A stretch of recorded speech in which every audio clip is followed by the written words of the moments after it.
우리가 보통 슈퍼에 가서 맛있는 과자나 음료수를 사고 나면 정해진 가격만큼 지불하는 것이 당연한 일입니다.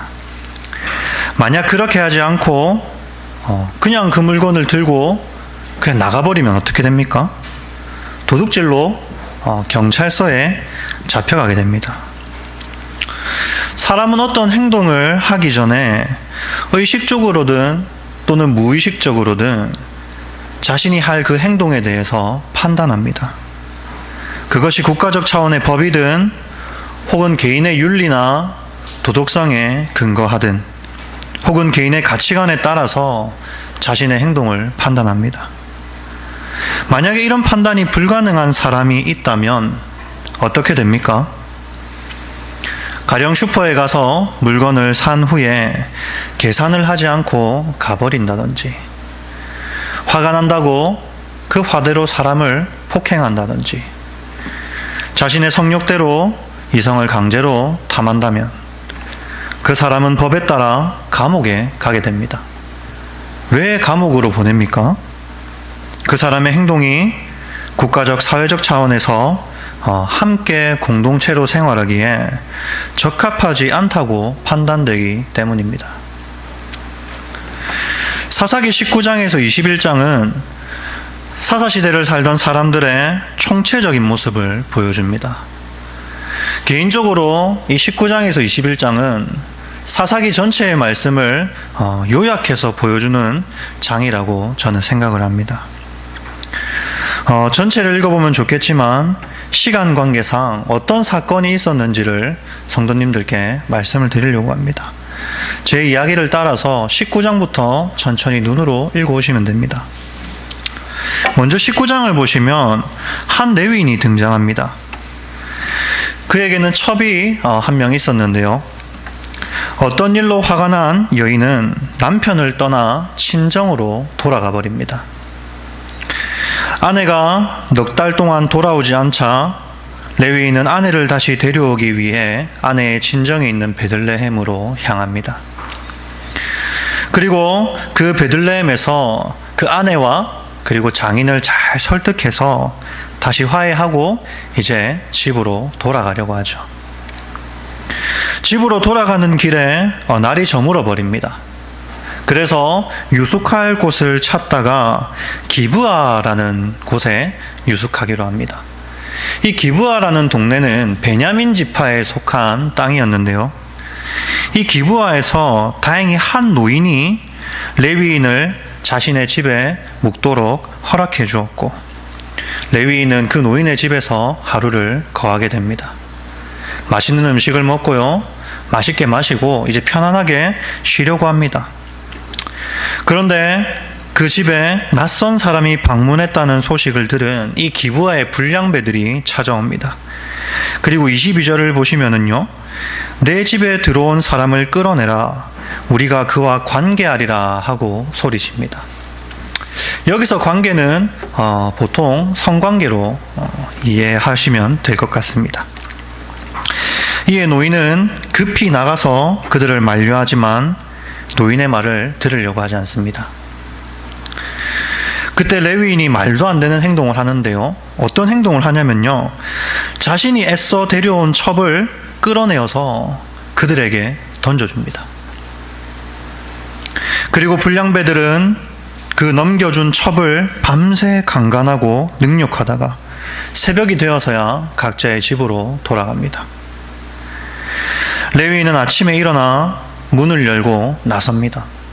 굉장히 태연하게 나오는데요. 그리고 땅에 엎드려져 있는 그 자신의 첩을 향해서 28절을 보시면 일어나라, 우리가 떠나가자 하고 말합니다. 여인은 이미 죽었기 때문에 이 레위인의 말에 반응할 수 없었고, 레위인은 죽은 이 첩의 시체를 나귀에 태우고 집으로 향합니다. 그리고 성경 역사상 최초의 이 시체 토막 사건이 발생하는데요. 자기 첩의 시체를 12조각으로 나누어서 이스라엘의 각 지파에게 보냅니다. 아마 이것을 여러 지파에게 보내서 자신이 당한 이 억울한 일을 호소하고 이 일에 대해서 복수하기 위해서 이런 행동을 했던 것 같습니다. 20장으로 넘어가면은요, 첩의 시체 조각을 받은 각 지파의 수장들은 분노합니다. 그리고 곧바로 회의를 열어서 이 일에 대해서 의논하죠. 레위인에게 이 정황에 대한 설명을 들은 이스라엘 사람들은 더욱더 분노했고, 한 사람도 집으로 돌아가지 않고 이 베냐민 지파에게 책임을 묻겠다 다짐합니다. 그리고 베냐민 지파에 사람을 보내어 이 사건에 관련된 불량배들을 데려오라고 명령하는데요, 이 명령에 대해서 베냐민 지파는 순응하지 않습니다. 이 명령에 순종하지 않고 오히려 사람들을 기브아로 불러 모아서 이스라엘 남은 지파와 전쟁을 할 준비를 합니다. 이 전쟁은 베냐민이 절대적으로 불리한 전쟁이었는데요, 왜냐하면 베냐민 지파를 제외한 그곳에 모인 나머지 지파들의 군사수가 40만 명이었고요, 이 베냐민 지파의 군사수는 26,700명 뿐이었습니다. 14배 정도 됩니까? 15배 맞습니까? 15배 정도 되네요. 15배 정도 됩니다. 그런데 베냐민 사람들은 굴하지 않고 오히려 여기서 용기를 내어 전쟁을 시도합니다. 상식적으로 이 둘 사이의 전쟁에서 누가 승리해야 됩니까? 40만 명의 군대를 가진 이스라엘 연합군이 승리해야 됩니다. 그런데 전쟁의 결과가 조금 이상합니다. 40만 명과 2만 7천 명이라는 압도적인 전력차를 가진 전쟁인데 자꾸만 베냐민 지파가 전쟁에서 승리합니다. 분명히 이스라엘이 전쟁에 임할 때 늘 하던 대로 베델에 올라가서 우리 중에 누가 먼저 올라가서 베냐민 자손과 싸우리까 하고 묻습니다. 그리고 그 물음에 대해서 하나님이 유다가 먼저 갈지니라 하고 대답까지 해주셨습니다. 그리고 이스라엘은 하나님의 말씀대로 전쟁에 임했지만 참패를 당했고 베냐민에 의해 무려 2만 2천 명의 군사를 잃게 됩니다. 이게 첫 번째 전쟁입니다.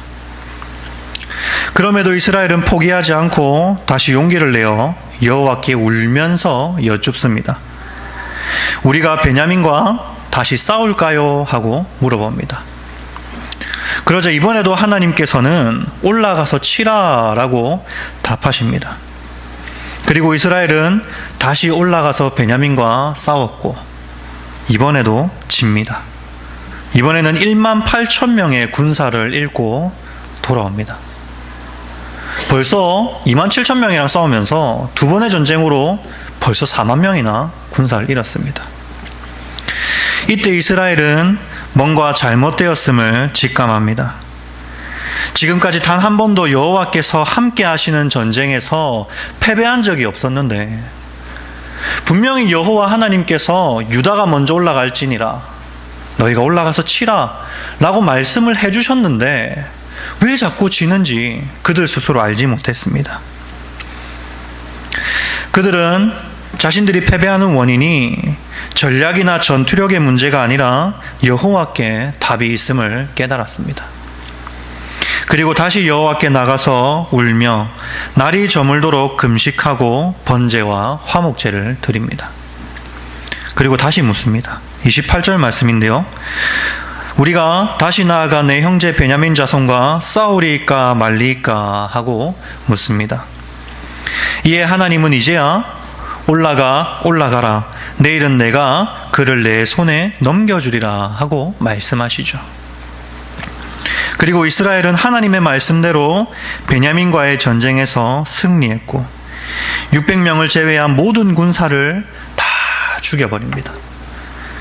뿐만 아니라 베냐민 성읍의 가축과 그리고 만나는 자를 모두 죽이고 성읍을 불살라버리죠. 완벽한 승리였습니다. 지금까지 제가 성도님들께 들려드린 이 사건의 기호들을 들으셨을 때 이스라엘이 잘못한 부분이 어디인지, 혹은 이스라엘이 잘못한 게 몇 개나 되는지 한번 찾아보시겠습니까? 과연 이스라엘 백성들이 왜 이런 일을 겪어야만 했는가? 혹시 방금 들으신 이 이야기에서 몇 개나 이스라엘 백성들이 잘못했는지 아시겠습니까? 정답은요, 처음부터 끝까지 다 잘못됐습니다. 하나부터 열까지 이스라엘이 제대로 한 행동이 하나도 없습니다. 베냐민 사람들을 한번 보십시오. 마치 멸망당한 성읍 소돔과 고모라의 모습처럼 자신의 성욕대로 무참히 여인을 강간합니다. 그리고 이스라엘이 그들의 잘못을 물을 때 회개하기는커녕 완악한 심령이 되어서 압도적인 전력 차이에도 불구하고 오히려 맞서 싸우려고 합니다. 레위인을 한번 보십시오. 여인을 이 베냐민 불량배에게 던져준 일, 그것도 잘못되었습니다. 아침에 일어나서 이 여인에게 무심하게 일어나라, 우리가 떠나가자라고 말한 것, 물론 이것도 잘못되었습니다. 그런데 정말 잘못된 것이 있습니다. 그것이 무엇입니까? 레위인은 결코 시체에 손을 대면 안 됩니다. 하나님께서 이스라엘을 향해 시체에 손대면 안 된다고 얼마나 많이 말씀하셨는지 모릅니다. 민수기 19장 13절을 보시면 죽은 사람의 시체를 만지고 자신을 정결하게 하지 아니하는 자는 여호와의 성막을 더럽힘이라 라고 기록합니다. 이 외에도 성도님들이 잘 아시는 것처럼 하나님은 수도 없이 이스라엘 백성들을 향하여 너희가 시체에 절대 손대면 안 된다, 그것은 부정한 것이다 라고 누누이 말씀하셨습니다. 그런데 이 레위인의 모습을 보면 일말의 망설임도 없이 그 첩의 시체에 손을 대서 나귀에 싣고 어떻게 합니까? 그 시체에 손을 댈 뿐만 아니라 칼을 가지고 시체를 12조각으로 나누어 각 지파에게 보냅니다. 이스라엘 남은 지파들을 한번 생각해 보십시오. 레위인이 보낸 시체 조각을 보고 누가 감히 시체에 손을 대서 무참하게 조각내었는지는 아무도 관심이 없습니다. 그저 자신들의 의협심만 가지고 전쟁을 일으킵니다. 전쟁을 일으킬 때 하나님께 물어보았습니까? 이미 한 사람도 자기 장막으로 돌아가지 말고 기브아 사람을 치겠노라 라고 작전까지 다 해놓고 모든 전쟁 준비를 마친 다음에야 누가 먼저 올라가서 베냐민 자손과 싸우리까 하고 묻는 것이 과연 하나님의 뜻을 물은 것입니까? 첫 번째 전쟁에서 무참하게 패배하고 두 번째 하나님께 물을 때에도 23절에서 하나님의 뜻을 묻기 전에 우리 20장 22절 말씀을 한번 보시면은요, 다 같이 한번 읽어볼까요? 20장 22절입니다. 읽어보겠습니다. 시작. 이스라엘 사람들이 스스로 용기를 내어 다치 전열을 갖추니라. 뭐 합니까? 첫 번째 전쟁에서 패배하고 바로 하나님께 물어본 게 아닙니다. 스스로 용기를 내어서 첫날 전열을 갖추었던 곳에 다시 전쟁할 준비를 다 해놓은 다음에 이제서야 하나님한테 물어보는 겁니다. 하나님, 우리가 베냐민과 싸울까요?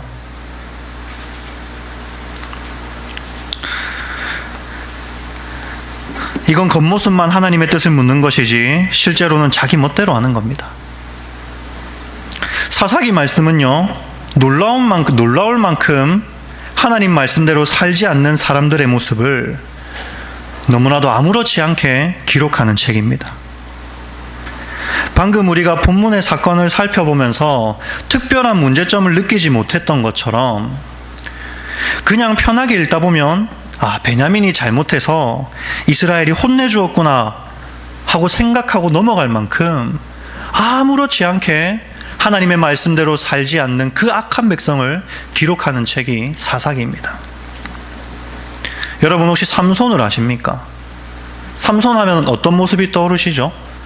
사자를 맨손으로 때려 죽인 강한 사람 떠오르지 않으십니까?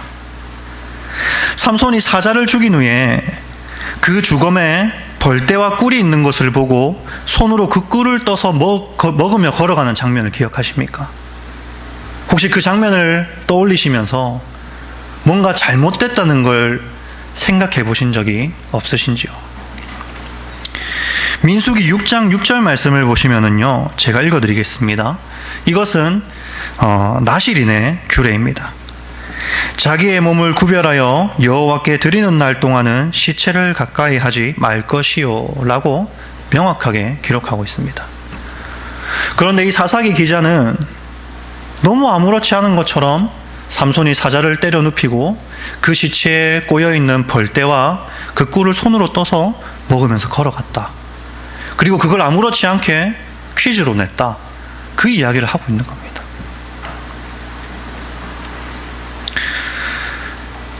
분명히 나실인이 절대로 해서는 안 될 세 가지 금기 중 하나를 어긴 크나큰 죄악이지만 그저 사자를 맨손으로 때려잡은 삼손만 기억에 남을 만큼 아무렇지 않게 기록합니다.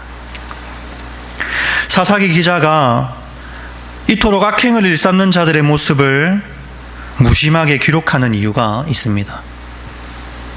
그 이유는 사사시대의 사람들이 그만큼 하나님의 율례와 법도를 아무렇지 않게 무시하며 살았음을 보여주기 위함입니다. 자신을 하나님의 백성이라 여기면서 겉으로는 여호와의 이름을 부르고 자신들이 선택받은 백성이라고 말하면서 정작 그 삶은 하나님의 법과는 아무 상관없이 살았던 것입니다. 겉으로 보면 여호와의 뜻을 묻는 것 같고 겉으로 보면 그들의 의로운 마음 때문에 분노하는 것처럼 보이지만 실상은 그들의 중심을 보았을 때는 그들의 욕심과 그들의 정욕대로 우리가 함께 읽었던 이 말씀처럼 자기 소견에 옳은 대로 행한 것일 뿐입니다.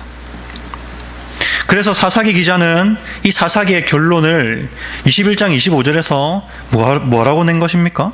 그 시대에 왕이 없으므로 자기 소견에 옳은 대로 살았다라고 결론 맺고 있는 것입니다. 이렇게 자기 소견에 옳은 대로 사는 사람들의 큰 특징이 세 가지가 있습니다. 첫 번째는요, 자기 행위는 판단하지 못하면서 남을 손가락질합니다. 사사기 20장 6절을 보시면은요, 이 레위인이 베냐민 지파를 향해서 손가락질하며 하는 말이 등장합니다. 이스라엘 회중 앞에서 이 베냐민 지파에게 손가락질하며 뭐라고 합니까? 그들이 이스라엘 중에서 음행과 망령된 일을 행하였기 때문이라라고 말합니다. 그런데 방금 제가 말씀드렸던 것처럼 진짜 음행과 망령된 일을 행한 사람이 누구입니까? 레위인입니다. 시체를 12조각으로 자른 장본인이 바로 레위인입니다. 그런데 그런 레위인이 자기의 행위는 판단하지 못하고 베냐민 지파에게 손가락질하면서 저들처럼 음행과 망령된 일을 행하는 사람이 어디 있나이까 하고 지금 말하고 있는 겁니다. 자신의 행동은 판단하지 못하면서 남의 잘못을 판단하는 모습, 이것이 바로 자기 소견에 옳은 대로 사는 사람들의 첫 번째 특징입니다. 그리고 두 번째 특징은요, 하나님께 묻지 않습니다. 이스라엘이 베냐민과 전쟁하러 갈 때를 생각해 보십시오. 그게 묻는 겁니까?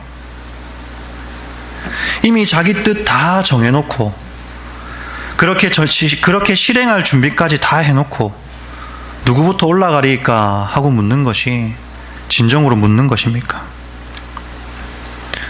이들의 모습을 두고 어느 누가 하나님께 물었다고 말할 수 있겠습니까? 그리고 마지막 세 번째 특징은요, 하나님을 원망합니다. 20장 48절 말씀을 보시면은요, 이스라엘 백성은 베냐민과의 전쟁을 치르면서 그들의 성읍의 모든 가축과 만나는 자를 다 칼날로 치고 닥치는 대로 다 불살라 버렸습니다. 그래서 이스라엘의 베냐민의 600명의 군사 외에는 남은 자가 없었습니다. 얼마나 사륙을 행했던지 이 베냐민 지파가 사라질 위험에 처해버립니다. 그런데 이때 이스라엘이 하는 말이 무엇인지 아십니까? 21장 3절 말씀을 우리 다 같이 한번 읽어봤으면 좋겠습니다.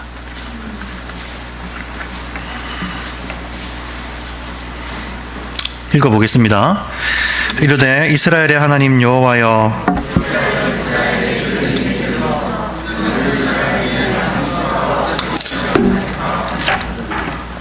아멘. 이 말씀을 읽으시는데 웃기지 않습니까? 자기들 마음대로 전쟁 일으켜서 자기들 마음대로 다 살육해놓고 정작 그 결과로 오는 비참한 상황을 하나님께 늘어놓으며 원망합니다. 여호와여, 어찌하여 이스라엘에 이런 일이 생겨서 한 지파가 없어지게 하시나이까 합니다. 분명히 처음부터 끝까지 자기 소견에 옳은 대로 살았던 악한 백성의 모습이었는데, 그 악한 모습에 대한 결과였는데, 그 결과를 두고 비참한 상황이 자기에게 닥치니까 가장 먼저 원망하는 대상이 바로 하나님입니다. 오늘 우리가 살펴본 모든 이야기에서 하나님은 철저하게 배제되어 있습니다. 하나님의 율례와 법도는 전혀 지켜지지 않았고 그 누구도 하나님의 뜻을 묻는 자도 없었습니다. 삶에서 하나님을 인식하지도 않았고요, 자기 뜻대로 살기에 급급했습니다.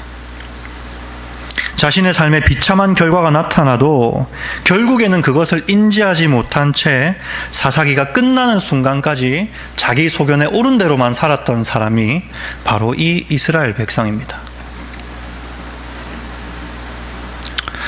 이처럼 사사시대의 이스라엘 백성이 자기 소견에 옳은 대로 살았던 이유를 오늘 본문은 왕이 없으므로 라고 기록하고 있는데요, 당시 사사시대에는 이스라엘을 통치하고 이끌어줄 인간 왕이 없었고 국가의 법령이나 정책 또는 삶의 가이드라인을 제시해줄 사회적 시스템이 마련되어 있지 않았습니다.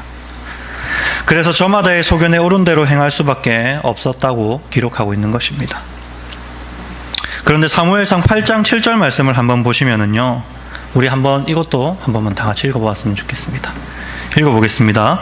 시작.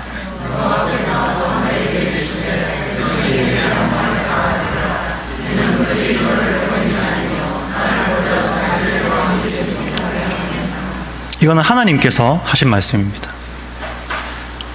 이스라엘 백성들이 사사시대 말기에 사무엘 선지자에게 왕을 구하자 하나님께서 사무엘 선지자에게 하신 말씀입니다. 그들이 나를 버려 왕이 되지 못하게 하려 합니다. 즉 이스라엘에는 왕이 있었다는 말입니까? 없었다는 말입니까? 있었다는 말입니다. 이스라엘 백성에게는 틀림없이 왕이 있었습니다. 이스라엘은 원래 어떤 특별한 한 사람이나 집단의 리더십에 의해 세워진 국가가 아닙니다. 온전히 하나님의 은혜 안에서 세워진 국가가 바로 이스라엘입니다. 하나님께서 직접 이스라엘의 왕이 되셔서 그의 백성에게 분명하게 법을 주셨고 삶의 가이드라인을 제시하셨습니다. 그들에게는 마땅히 지켜야 할 율법이 이미 주어져 있었다는 말입니다. 이스라엘은 왕이신 하나님의 통치를 받으며 그분이 주신 율법을 마땅히 지키며 살아갔어야 합니다. 하지만 이스라엘은 눈에 보이지 않는 하나님의 통치를 인정하지 않았고 그들에게 주어진 신정국가의 법령과 통치를 거부하고 자기 마음대로 살아갔던 것입니다. 그리고 이를 두고 사사기 기자는 왕이 없으므로 라고 표현한 것입니다. 오늘 우리에게는 왕이 있습니다. 이 땅에 완전한 왕으로 오신 예수 그리스도가 있습니다. 우리는 그리스도를 향해 주님이라고 부릅니다. 여기서 주님은 로드, 우리의 주인이라는 뜻입니다. 예수님을 우리의 주인이자 왕으로 인정하는 호칭이 바로 우리가 주여 하고 주님을 부르는 것입니다. 그래서 왕이 없으므로 자기 소견에 옳은 대로 행했던 이스라엘 백성과는 달리 우리는 왕으로 오신 예수 그리스도의 통치를 받으며 살아가야 합니다. 그렇다면 예수님의 백성으로서 왕의 통치를 받으며 살기 위해서 우리가 해야 할 일은 무엇이 있습니까? 이에 대해서도 동일하게 세 가지를 말씀드리려고 합니다. 첫 번째는요, 부지런히 말씀을 배우고 또한 말씀을 가르치는 것입니다. 왕의 통치를 받는다는 말은 곧 왕의 법도 왕이 선포한 말씀을 따르는 것입니다. 우리가 대한민국이라는 나라의 일원이 되기 위해서 기본적인 법률을 배우고 도덕과 윤리를 배움으로써 대한민국 국민으로 살아가는 방법을 터득하고 국가의 통치 아래 살아가는 것처럼 하나님의 말씀을 배우고 공부함으로써 하나님 나라의 국민으로 합당하게 살아가는 방법을 터득하고 하나님의 통치 아래에서 살아갈 수 있습니다. 2주 전에 이현민 집사님 강의 때 들었던 말씀들을 기억하시는지요? 여호수아 시대에서 사사 시대로 넘어오면서 하나님을 알지 못하는 타락한 세대가 일어나게 된 원인 중 하나로 가정에서 자녀의 신앙 교육에 실패했기 때문이다라고 말씀하셨었습니다. 동일하게 우리는 우리의 자녀를 대한민국의 국민으로 키워낼 뿐만 아니라 하나님 나라의 국민으로 키워내야 합니다. 우리 교육부서 선생님들께서는 맡은 아이들을 하나님 나라의 국민으로 키워내는 소명을 가지신 분들입니다. 그래서 말씀을 부단히 공부하고 또한 그 말씀을 아이들에게 부단히 가르침으로써 너희가 이제 구원받은 하나님의 백성이 되었는데 이제 너희가 어떻게 살아가야 하는지, 새로운 피조물로 태어난 마치 신생아도 같은 그 사람들에게 네가 앞으로 어떻게 살아가야 하는지를 가르쳐주는 소명이 저와 여러분들에게 있는 것입니다. 만약 이 작업이 제대로 되지 않아서 범죄하게 되면 대한민국의 법을 어기고 감옥에 갇혀서 국가의 통치 아래 누리는 유익한 혜택을 누리지 못하는 것처럼 하나님의 통치 아래에 있을 때 누리던 복된 혜택을 누리지 못하고 비참한 고통만 가득하게 될 것입니다. 그리고 두 번째는요, 자신의 행동을 하나님의 말씀에 따라서 판단하는 것입니다. 자기 소견에 옳은 대로 살아가는 사람은 자기 스스로가 자기 소견의 기준으로 살아가기 때문에 스스로 뭐가 잘못된 행동인지 잘 모릅니다. 그래서 늘 자신의 기준을 가지고 나는 나름대로 잘 살고 있지만 옆에 있는 지체는 내 마음에 들지 않게 사는 것처럼 보이는 것입니다. 왜 그렇다고요? 자기의 소견에 옳은 대로 살기 때문에 그렇습니다. 그러나 매일 말씀을 묵상하고 읽고 들으면서 그 말씀으로 나 자신을 돌아보는 사람은 결코 옆에 있는 지체를 손가락질 할 수가 없습니다. 매 순간 어떤 선택을 하고 행동을 하기 전에 반드시 말씀으로 자기 자신을 판단하는 습관을 기르시기 바랍니다. 슈퍼에서 물건을 계산하고 나가야 한다는 사실을 굳이 의식하지 않아도 당연하게 슈퍼에서 돈을 주고 물건을 사서 나가는 것처럼 자연스럽고 그리고 당연하다는 듯이 말씀의 기준으로 자신을 판단하고 행동할 수 있어야 합니다. 그리고 마지막 세 번째로는요, 자신의 뜻을 내려놓고 하나님께 물어야 합니다. 그리스도인의 고질적인 문제가 바로 이것입니다. 내 뜻을 다 정해놓고 하나님께 어떻게 할지 물어보는 겁니다. 이미 마음으로 확정하고 실행할 준비까지 다 끝마쳐 놓고 기도합니다. 아니요, 대부분은 그냥 기도도 안 하고 진행합니다. 그러다가 어려움이 닥치면 그제서야 기도합니다. 그래도 어려움이 해결이 안 되면 어떻게 합니까? 하나님이 계신다면 어떻게 내 인생에 이런 어려움이 닥칠 수 있어? 하고 하나님을 원망합니다. 앞서 베냐민 지파의 전쟁 때 말씀드렸던 것처럼 이건 절대 묻는 게 아닙니다. 통보입니다.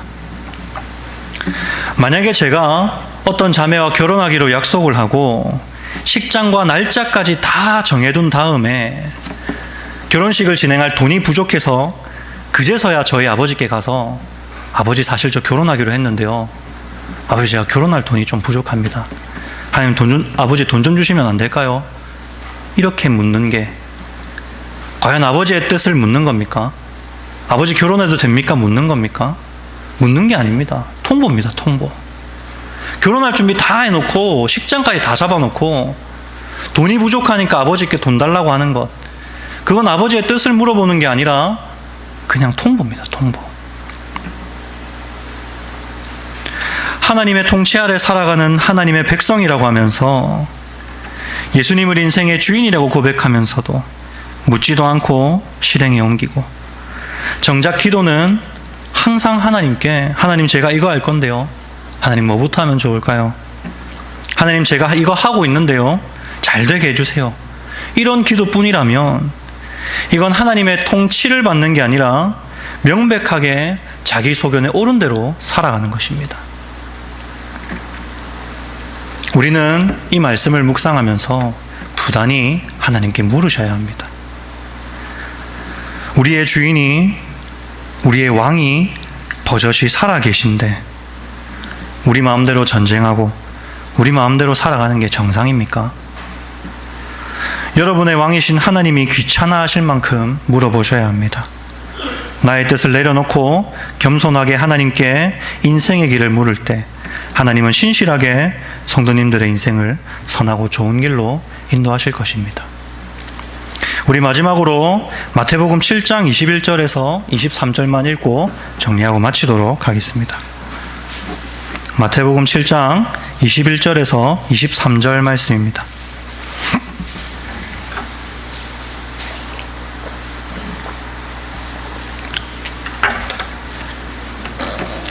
함께 한 목소리로 읽겠습니다. 나더러 주여 주여 하는 자마다 다 천국에 들어갈 것이 아니요 다만 하늘에 계신 내 아버지의 뜻대로 행하는 자라야 들어가리라. 그날에 많은 사람이 나더러 이르되 주여 주여 우리가 주의 이름으로 선지자 노릇하며 주의 이름으로 귀신을 쫓아내며 주의 이름으로 많은 권능을 행하지 아니하였나이까. 그때에 내가 그들에게 밝히 말하되 내가 너희를 도무지 알지 못하니 불법을 행하는 자들아 내게서 떠나가라 하리라. 아멘. 입으로만 나는 그리스도인이다, 나는 하나님의 자녀다 라고 한다고 해서 구원받아 천국에 가는 게 아닙니다. 하나님 나라에 들어가기에 합당한 사람은 왕이신 하나님의 통치를 받으며 살아가는 사람입니다. 왕의 통치를 무시하고 범법하는 삶을 살면서 입술로만 하늘을 향해 주여 주여 한다고 해서 천국에 들어갈 수 있는 것이 아닙니다. 선지자 노릇하며 입으로 말씀을 전하고 가르치고 이야기하고 귀신을 쫓아내는 놀라운 권능을 행한다고 한들 자기 소견에 옳은 대로 살아간다면, 그래서 하나님 나라의 법을 아무렇지 않게 범법하며 살아간다면 마지막 날에 하나님께서 내가 너희를 도무지 알지 못하니 불법을 행하는 자들아 내게서 떠나가라 라고 말씀하실지도 모릅니다. 하누리 성도 여러분, 나의 생각과 나의 소견대로 옳은 대로 사는 것이 범법입니다.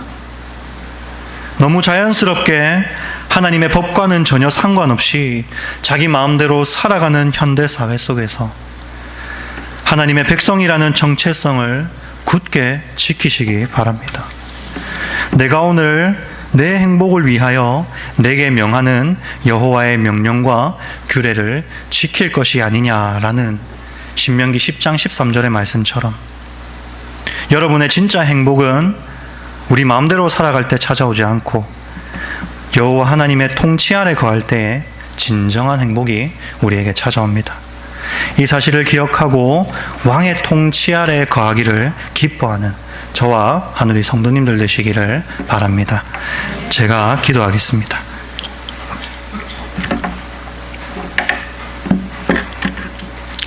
사랑의 하나님, 너무나도 부족하고 연약한 우리를 사랑하셔서 우리를 구원하시기 위해 십자가에 달리신 그 하나님의 은혜를 이 시간 생각합니다.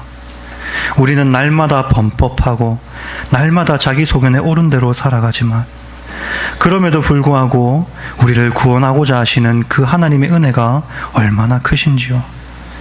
우리가 그 은혜를 생각하며 날마다 하나님의 백성답게 살아가기를 힘쓰고 애쓰는 하나님의 자녀가 되게 하여 주시옵소서. 때때로 우리가 연약하여서 자주 자기 소견에 옳은 대로 살아가려고 하지만 우리 가운데 성령으로 충만하게 함께 하시사 우리가 절제하게 하시고 자족하게 하시고 하나님의 말씀을 더욱더 붙들게 하시고 또한 하나님께 기도로 묻게 하셔서 우리의 소견보다 하나님의 뜻대로 살아가기를 힘쓰는 하누리교회 성도님들 되게 하여 주시옵소서. 감사를 드리며 살아계신 예수님 이름으로 기도드렸습니다. 아멘.